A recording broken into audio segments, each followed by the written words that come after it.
My name is Christian. I am 9 years old. With everything that's happened this year, it's easy to forget about us. My name is Weaver Joshua Jr. and I'm 5 years old.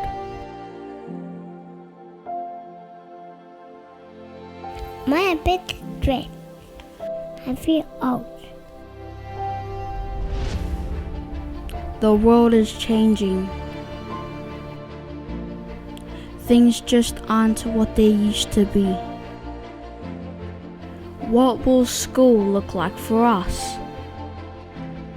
We aren't vaccinated. Will we be safe? Will we need to scan in? Will I ever be able to play with my friends again? So many questions. So much uncertainty. But one thing for sure. God is in control. Everything happens for a reason, and it might not make sense to us. But God is all-knowing and all-powerful. So put your faith in motion. Be still. Confess your faith and hope with God. God will get us out of this. Because God is in control. I love Jesus. I want a motorway, a bomb, a ball, that's the sea, and do a heart on feet.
Immanuel og to ma tor. Ej, alle ma to for now, så i for.